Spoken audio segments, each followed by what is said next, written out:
Hello everyone और स्वागत है। आज हम इंग्लिश की एक बहुत ही जरूरी चीज समझने वाले हैं। पावरफुल कॉम्प्लेक्स सेंटेंस कैसे बनाए जाते हैं। ये वो सेंटेंस हैं जो आपके आइडियाज को एक बिल्कुल नए लेवल पर ले जाते हैं। कभी ऐसा महसूस हुआ है कि सिंपल सेंटेंस में वो बात नहीं आ पा रही जो आप कहना चाहते हैं? अगर हाँ, तो ये समझना बहुत जरूरी है कि अपने एक्सप्रेशन को बेहतर बनाने के लिए हमें सिंपल सेंटेंस से आगे बढ़ना ही होगा। यही असली चाबी है। ऑलराइट, तो चलिए शुरू करते हैं। सबसे पहले इसकी नींव को समझते हैं। एक कॉम्प्लेक्स सेंटेंस समझ लीजिए किसी भी एडवांस्ड इंग्लिश राइटिंग या स्पीकिंग की बुनियाद होता है। तो ये होता क्या है? बड़ा सिंपल है। एक कॉम्प्लेक्स सेंटेंस के दो मेन पार्ट्स होते हैं। एक होता है इंडिपेंडेंट क्लॉज, जो सेंटेंस का हीरो है, इसका अपना पूरा मतलब होता है। और दूसरा होता है कम से कम एक डिपेंडेंट क्लॉज, जो हीरो के साइडकिक जैसा है और अपने मतलब के लिए हीरो पर डिपेंड करता है। यहाँ दोनों के बीच का फर्क बिल्कुल साफ है। इंडिपेंडेंट क्लॉज एक मजबूत दीवार की तरह है, इसे किसी सहारे की जरूरत नहीं, ये अपने आप में कंप्लीट है। दूसरी तरफ है डिपेंडेंट क्लॉज, जो अधूरा है और अपना मतलब पूरा करने के लिए उसे हमेशा इंडिपेंडेंट क्लॉज का सहारा चाहिए होता है। चलिए आगे बढ़ते हैं। अब जब हमारे पास बिल्डिंग के ब्लॉक्स हैं, तो उन्हें जोड़ने के लिए सीमेंट भी तो चाहिए, है ना? बस ये कनेक्टर शब्द वही सीमेंट का काम करते हैं। और ये रहे वो मैजिकल वर्ड्स, इन्हें सबऑर्डिनेटिंग कंजंक्शंस कहते हैं। ये वो गोंद हैं जो डिपेंडेंट क्लॉज को इंडिपेंडेंट क्लॉज से चिपकाते हैं। जब भी बिकॉज, ऑल्दो, व्हेन या इफ जैसे शब्द दिखें, तो समझ जाइए कि एक डिपेंडेंट क्लॉज शुरू हो रहा है। अब बात करते हैं कि ये डिपेंडेंट क्लॉज असल में करते क्या क्या हैं। देखिए, जैसे एक घर में किचन का काम अलग, बेडरूम का अलग, ठीक वैसे ही डिपेंडेंट क्लॉज के भी 3 खास काम होते हैं।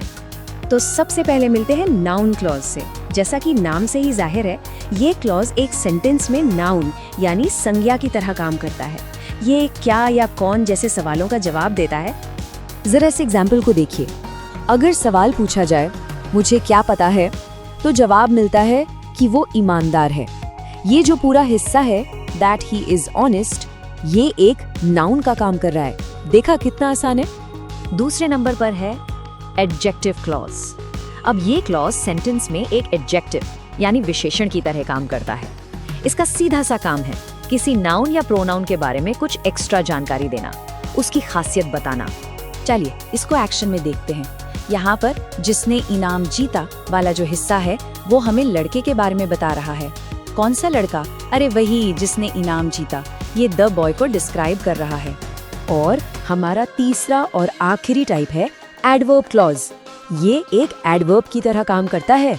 मतलब ये हमें वर्ब यानी क्रिया के बारे में बताता है कि कोई काम क्यों, कब या किस शर्त पर हुआ। इस एग्जाम्पल में सवाल पूछिए, मैं घर पर क्यों रुका? जवाब है क्योंकि बारिश हो रही थी। ये हिस्सा स्टेड, जो कि एक क्रिया है, उसका कारण बता रहा है। इसने हमें एक्शन के पीछे का क्यों समझा दिया। बहुत बढ़िया, हमने सारे अलग अलग हिस्से समझ लिए हैं। अब बारी है इन सब टुकड़ों को सही तरीके से जोड़ने की। चलिए अब सीखते हैं कि इन क्लॉज को कैसे अरेंज करें और पंक्चुएशन का सबसे जरूरी नियम क्या है। तो सबसे जरूरी बात, कॉमा कहाँ लगाना है। इसका नियम बहुत ही सीधा है। अगर सेंटेंस डिपेंडेंट क्लॉज से शुरू हो रहा है, तो उसके बाद कॉमा लगा दीजिए। लेकिन अगर सेंटेंस इंडिपेंडेंट क्लॉज से शुरू हो, तो फिर कॉमा की कोई जरूरत नहीं है। बस इतना ही। यहाँ देखिए, sentence although he was tired से शुरू हो रहा है, जो कि एक डिपेंडेंट क्लॉज है। इसलिए हमने इसके ठीक बाद एक कॉमा लगाया है। ये पढ़ने में भी आसानी पैदा करता है और सेंटेंस के 2 हिस्सों को अलग भी करता है। अब इसी सेंटेंस को पलट कर देखते हैं। यहाँ हमने इंडिपेंडेंट क्लॉज ही कंटिन्यूड वर्किंग से शुरुआत की, इसलिए dependent clause although he was tired से पहले किसी भी कॉमा की जरूरत नहीं पड़ी।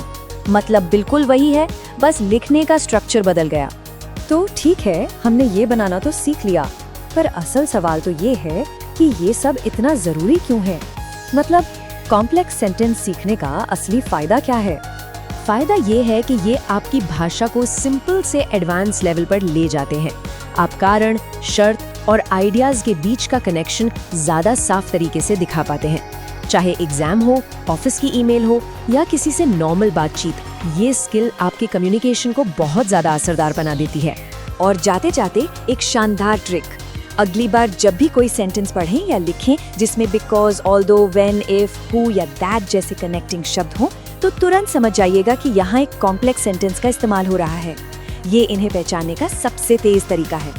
तो अब जब इसका पूरा ब्लूप्रिंट समझ आ गया है, तो सवाल ये है कि आज अपने किस आइडिया को एक पावरफुल कॉम्प्लेक्स सेंटेंस का रूप देने वाले हैं।